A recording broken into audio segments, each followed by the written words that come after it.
çdo librari bashkëkohore gjendet një bollëk i jashtëzakonshëm i të ashtu quajturave libra të vetëndimës dhe libra të veçvillimit. Libra me udhëzime për një jetë më të lumtur dhe për mirësimin e cilësisë së jetës së përditshme gëzojnë një përhapje dhe popularitet të gjerë në shoqëritë bashkëkohore. Një kërkim i thjeshtë që fillon me si të dhe shfaqet një mori botimesh që ju premtojnë zgjedhje për shumë pikpyetje të përditshme. Për pothuajse çdo problem psikologjik të imagjinueshëm dhe për çdo zgjidhje të rëndësishme jetësore, sot ekziston një udhëzues i botuar.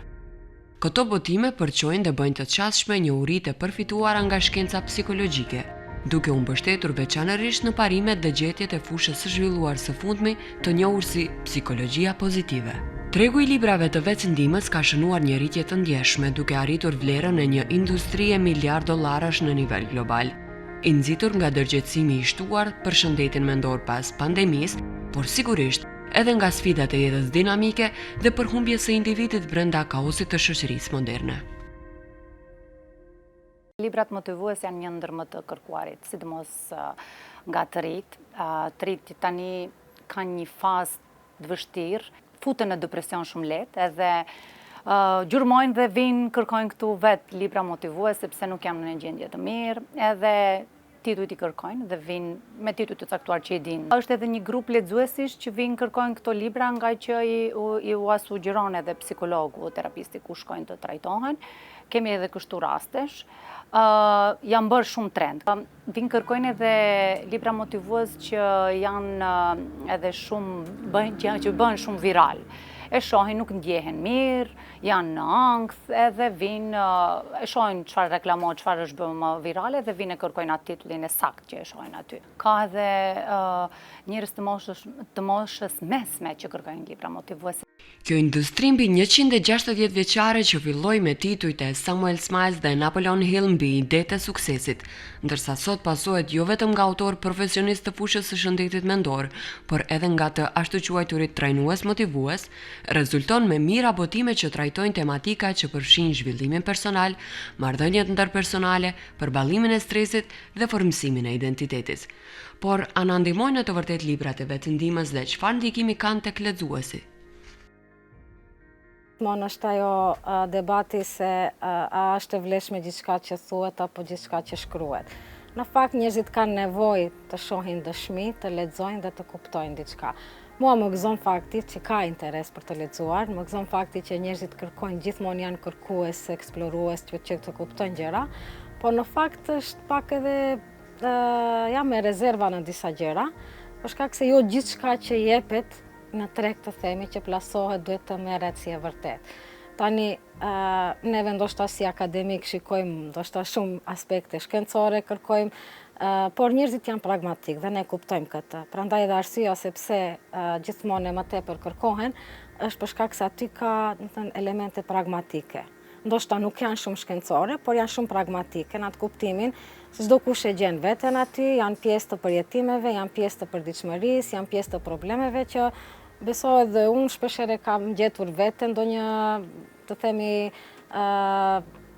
copës që kam lexuar apo diçka të motivimit që kam dëgjuar dhe e kuptoj se kjo është arsyeja se njerëzit pse kërkojnë gjithmonë kështu. Ndoshta është mënyra më e lehtë për ta, për të gjetur përgjigje që në takim tet-a-tet nuk kanë edhe guxim të t'i pyesin, ndoshta ndonjëherë edhe pyetjet nuk mund të artikulohen për shkak se janë shumë të ngarkuar psikologjikisht dhe në ato momente nuk din pikërisht çfarë të pyesin më para, sikur ka një, të themi një vrull mendimesh dhe pyetjesh apo paraqësish, dhe në moment që ata ndeshen me diçka dhe gjejnë diçka, ndonjë përgjigje, fillojnë të zbërthejnë ngadalë. Dhe kjo është për tu përshëndetur, mbase njerëzit të rinj zakonisht më mirë na vjen kur dëgjojmë e gëzojmë më shumë që janë kërkues dhe lexojnë, se sa të kalojnë kohën dhe të kërkojnë për burime të ndryshme të cilat janë më pak të preferuar dhe ne gjithmonë sugjerojmë që në vend që të dëgjosh apo të shikosh diçka në YouTube, më mirë lexo diçka për shkak se aty do gjej shumë përgjigje.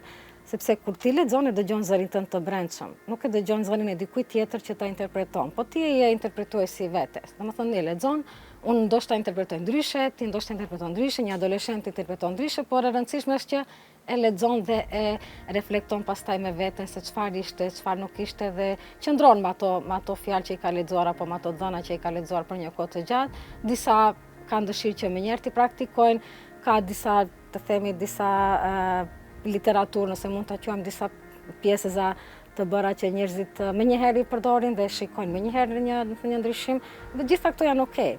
Derisa janë ndihmuese për të rinjt dhe derisa u ndihmojnë atyre të gjejnë përgjigje në shumë ne jemi përkrahas të këtyre. Momenti që pak na bie neve në rezervë, të themi është se të verifikohen të paktën disa gjëra që vërtet duhet të verifikohen. Domethënë disa gjëra që neve ndoshta nga prizmi akademik jemi pak më skeptik, po në aspektin pragmatik janë parë si të suksesshme. Synimi kryesor i librave të veçzhvillimit dhe librave motivues nuk është lehtësimi i simptomave të çrregullimeve psikologjike, por zhvillimi i potencialeve individuale dhe përmirësimi i funksionimit personal. Titujt e drejt për drejt dhe premtues komunikojnë lehtësisht me lexuesin dhe e bëjnë kurioz për të tërhequr një libër nga zyrtari. Në mënyra se si prezantohet, edhe ti nëse mënyra se ti si prezentohesh jep shumë impakt tek personi tjetër. E lere më një libër që ne e dim se sa hezitojnë sot të blehen librat, të themi kështu në mënyrë fizike, po në fakt luan rol shumë. Mund të përmendi do ndaj një eksperiencën time kur e kam marrë librin për inteligjencën emocionale, që unë e kisha prit diçka më ndryshe, mbase titulli ishte shumë bombastik, të njohim veten diçka ishte, me vetnjohjen, po në fakt brendësi nuk kishte asgjë. Ishte diçka për biznes, diçka për leadership, që mua në atë moment më duk sikur ishte një manipulim psikologjik, në fakt. E kupton, domethënë kur ti e gjen veten në kështu situata, e ke parasysh dhe e kupton se sa shumë kanë ndikim, domethënë titujt të themi pak më senzacional, titujt sepse shikon, ndoshta për dikënd ka qenë shumë efikase. Kupton, tash mbaret edhe kush ka kërkon. Po këta tituj senzacional dhe mënyra se si vendosin të prezantohen edhe autorët, se dikush preferon të prezantohet, domethënë historinë e tij apo përvojën ta jep në libër. Drejt për drejt përvojën. Dikush preferon ta jep përmes një personazhi. Ka shumë romane psikologjike që janë shumë të mira, ku autorët përmes domethënë personazheve e shtjellojnë apo sqarojnë shumë gjëra, që ndoshta ne po të bisedojmë me profesionistë do e gjejmë të njëjtat përgjigje, ashtu si jepen në romane. Dhe në fakt e kuptojmë se gjithçka duhet të zgjidhet me kujdes. E megjithatë, këta libra të vetndihmës janë shpesh objekt skepticizmi. Ka një debat të gjerë mbi kufit, pretendime dhe ndikimi real të literaturës së vetndihmës. Ndërsa disa studiues e shohin atë si një burim iluzionesh dhe premtimesh të egzageruara, të tjerë argumentojnë se kanë vlerë praktike kur përdoren me pritshmëri realiste. Për më tepër, literatura shkencore ofron dëshmi mbi efektivitetin e biblioterapisë si praktikë shëruese. Janë libra shumë pragmatike, për shembull gjithçka që është me shembuj, diçka që është me ndarje të eksperiencës është shumë pragmatik dhe shumë efektiv. Dhe është ashtu gjithashtu edhe faktori kohë, edhe faktori social, ndoshta, për shkak se edhe ti vetë, ndoshta derisa të mendon të shkon tek themi një psikolog apo një terapist, ai do e ketë librin në dorë, kushdo qoftë. E ka librin në dorë dhe e lexon. Edhe mund të vendos pastaj ti marr ato si të qena apo mos i merr. Ma profesionale nuk ka të qasje, nuk të servon ti zgjidhje. Domethënë ta zbërthen, po e lën zgjidhje të bëj vetë personi, po jo të gjithë kanë kohë. Kupton, sepse njeriu kur është në një presion psikologjik ai dëshiron të gjejë zgjidhje të menjëhershme. Nuk ka nevojë, domethënë nuk e vlerëson atë që ti ja jep si mundësi, po ta themi më ndryshe. Kjo me libra është pak është për afat shkurt. Ti e shohim ndikimin afat shkurt. Ndoshta gjendja do të na rikthehet përsëri si problemi nuk është zgjedhur në fakt, ka qenë një epizod në moment që efekti, po kjo ishte dhe kështu duhet bërë, po ai cikli vazhdon, personi vazhdon të jetë në cikël, për shkak se nuk është arritur, domethënë të përpunohet. Dhe kjo është ajo që ne e shohim si profesionist mangësi të këtyre librave, kur personat i marrin këshillat, i bëjnë, domethënë i zbatojnë, dhe për momentin është okay, në rregull, po nuk ka përfunduar. Procesi vetë sa ka filluar, po nuk ka përfunduar, dhe kur shohim pastaj se ka efekt, normal, çdo kush gëzohet dhe mbetet në aq. Pastaj mund të lexoj diçka tjetër apo mund ta trajtoj dhe të jetë më tepër reflektiv, është individuale.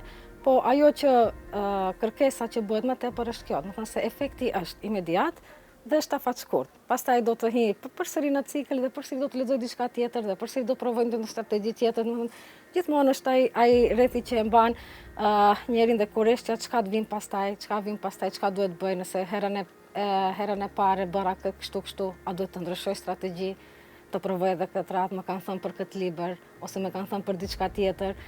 Derisa të shkoj te psikologja do humbi kohë se di t'ja sqaroj, nuk ti si, a kupton, ndoshta nuk do di edhe mirë t'i artikuloj apo t'ja sqaroj, nuk e di a do kuptohem, kështu që pani me librin është puna shumë pastër. I ke aty, i lexon, i merr dhe efekti është aty, por e përsëris është do të thënë afatshkurte. Fillon diçka, është në proces, por nuk kryhet. Po lexuesi e ka të përshtypjen sikur diçka është arritur. Në ballafaqimin me gamën e gjerë të titujve të librave që na premtojnë zgjidhje dhe edukim për problemet dhe sfidat, çfarë duhet të kemi parasysh dhe si duhet të përzgjedhim librat që do t'i përgjigjen nevojave tona? Pjesa tjetër që ne shohim këtu pak si problematikë është më thënë burimet, personi që e ka shkruar atë. Ai mund të jetë për shembull një adoleshent. E kupton? Mund të jetë një person që ka qenë në proces rikuperimi dhe shkruan, domethënë, të themi eksperiencën e vet. Po jo domosdoshmërisht eksperjenca e tij duhet ndihmëse për mua, po do jetë efektive për dikë tjetër. Dhe këtu është ajo që ndoshta të rrit popullata lexuesit në përgjithësi nuk mund ta bëjnë dallimin, se këto libra domethënë nuk duhet të gjeneralizohen. Duhet të jenë aty ku janë, e kanë vendin e vet, e kanë të thotë rëndësinë dhe peshën e vet, po nuk duhet generalizuar, për shkak se ato përvoja mund të jenë efikase për një kategori personash, po jo për të gjithë. Dhe njerëzit preferojnë ti përgjithsojnë të thënë se janë shumë të suksesshme. Okej, derisa njerëzit shohin efekte dhe ne jemi okej. Po jo në atë nivel sa që të jenë pastaj konfuz se çfarë është, do të thënë, e mirëqenë dhe çfarë nuk është. Unë këtu do kisha shtuar faktorët sociokulturor, për shkak se ne e dim se shumica e librave vijnë nga vendet e tjera. Dhe ne shohim se sa pastaj bie në ndeshta persona kur dëshirojnë t'i çojnë deri në fund ato udhëzime, për shkak se ndeshen me një shoqëri individualistike, do të thënë në libër, dhe me një shoqëri kolektiviste në realitet. Dhe këtu kemi atë clash-in, apo këtu kemi atë ndeshjen. Dhe ai thot, po miru në lexova në libër, ose më tha dikushi, më sugjeroi, po nuk mund të jetoj ashtu si dua, për shkak se rrethi. Kjo është ajo vërejtja që ne vërejmë, për shkak se atëherë në bëhet një problem tjetër, atëherë krijohet një subrealitet në mes kësaj. Dhe tani lexuesi është në dilemë, cilin realitet ta ndjek. Ta ndjek atë që është këtu, në këtë ambient, në këtë, domethënë kontekst sociokulturor, apo të ndjek atë aspektin individualistik. Ka raste kur lexuesi edhe zhgënjehet, apo ka raste kur lexuesi nuk e gjen veten, për shkak se nuk mund të sillem kështu. Domethënë ka shumë udhëzime, të jem shumë individualistik apo të jem pak të marr qasje pak më egocentrike, po nuk mundem. Nuk ma bane, kupton, ka shumë njerëz që nuk mund t'i bëj këtë, nuk ma ban ndërgjegja. Ne e kuptojmë më ndryshe, nuk na mban aspekti sociokulturor.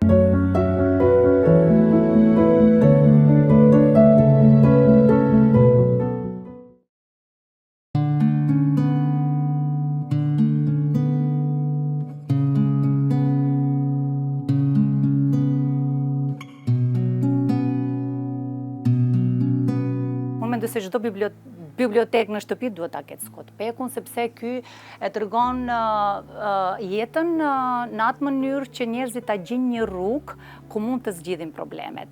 Pra ai përshkruan të gjitha disiplinat e jetës, ai përshkruan problemet e njerëzve në bazë të përvojës së vet që ka pas me klientët e tij, dhe në kuadër të librit përmend disa shembuj të ndryshëm, ka dialog në libër se si për shembull dikush nuk ka mund të dalë nga problemet që i kanë të përditshme, se si i ka zgjidhur ato probleme, si duhet të fillosh, personat që me neuroz, i përshkruan personat që kanë çrregullime të personalitetit, si duhet dalin nga kjo gjë.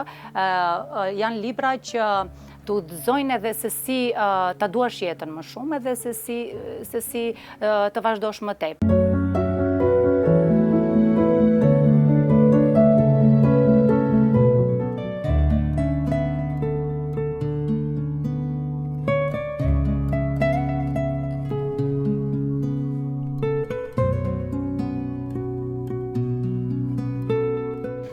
Do kisha zgjedhur si piknisje dhe ma kryesore Joseph Murphyn.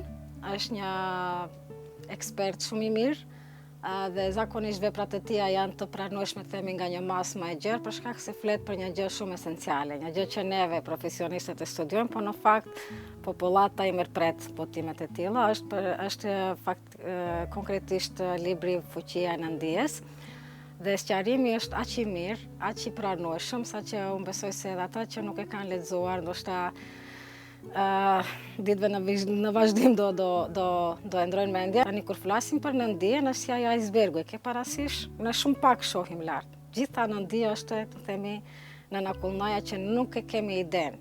Bilese dhe nëse do i kisha lidhë edhe me tituj tjerë të cilat problemet që sot të rritë që hasin më shumë aktin, gjitha ka të bëjmë në nënvedien. Dhe nënvedia nuk e ka të qartë ndonjëherë se cilat mendime janë racionale dhe cilat nuk janë racionale. Prandaj është pjesa e jonë këtu na takon neve që t'i zbërthejmë disa gjëra, që t'ja bëjmë me dije, në ndijes tonë, se jo të gjitha mendimet negative, iracionale apo negative automatikisht, janë të vërteta. Sepse e kemi vërejt edhe të personat që vuajnë nga, themi, probleme obsesive, kompulsive, kanë mendime fikse që është shumë vështirë për të zbërthyer. Pse? Për shkak se ata i kanë absorbuar në nënvedije. Dhe nënvedia nëse shkojnë aty dhe mbeten aty, nuk përpunohen. Për shembull, është një fenomen që njihet sot self-talk, të flasish me veten. E ke vërejt ndonjëherë kur gabosh dhe thosh, asnjëherë se ne bësh diçka mirë, i thosh vetes tande. Dhe kur do tentosh të bësh diçka të ngjashme, automatikisht je bllokuar nga vetja. Kush të bllokon? Këmbët ecin, duart ecin, po kush bllokon? Domethënë është psiqika, ajo pjesa që ti të bllokon për shkak se ajo që i ka shkuar në nënvedjes tënde ka qenë se ti nuk bën asgjë mirë. Dhe gjithçka që ti tenton të bësh pastaj të ngjashme, e merr atë sinjal se diçka ti nuk je. Prandaj edhe themi, bëjmë shumë kujdes se çka flasim edhe si flasim, edhe ndaj tjerëve, po edhe ndaj vetes.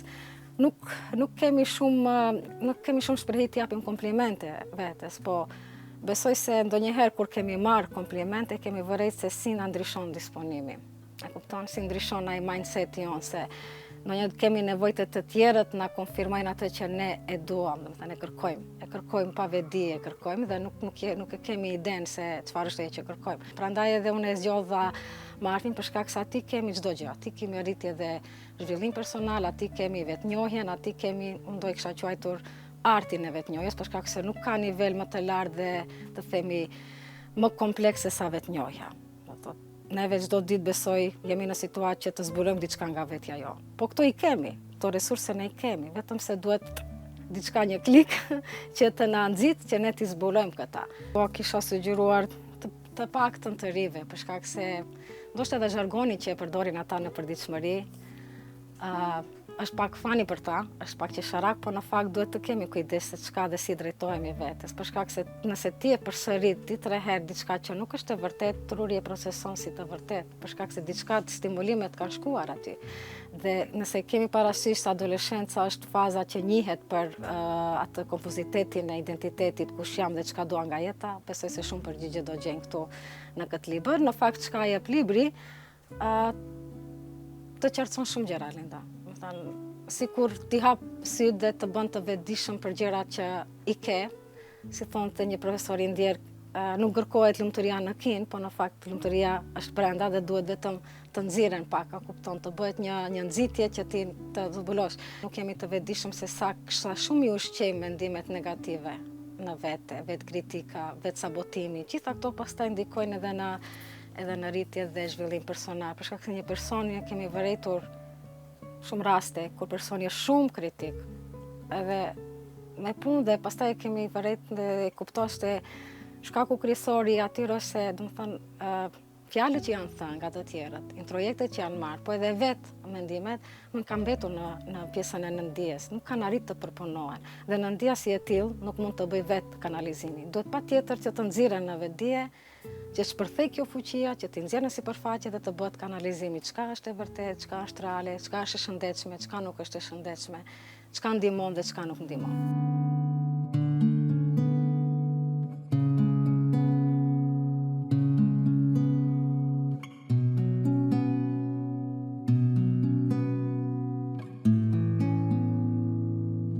Pse pikërisht ky libër? Për shkak se kërkesat më të mëdha dhe rastet që ne në praktik zakonisht i vërejmë dhe i punojmë janë problemet me anktin dhe me atak panikun që të dhja shkojnë bashkë shpeshherë. Për shkak se nuk kanë mundësit të dalin nga gjendja anksioze që janë për një kohë të gjatë dhe shumë shpejt dhe shumë lehtë kalojnë në atak panik. Prandaj ky libër nga Breueri më pëlqen shumë. Është një përpunim dhe një shtjellimi i shkencës, shërimit, apo procesit të shërimit, si themi ne, dhe procesit të rritjes dhe zhvillimit personal. Arsyeja sepse njerëzit përjetojnë ankth dhe shpeshherë kalojnë edhe në atak paniku është sepse nuk jetojnë të tashmen, Arlinda. Nuk kanë kohë, gjithmonë bëjnë atë skip, gjithmonë bëjnë atë kërcim të tashmes. Ose janë shumë me të kaluarën, mbahen shumë me të kaluarën, ose janë të shqetësuar shumë për të ardhmen.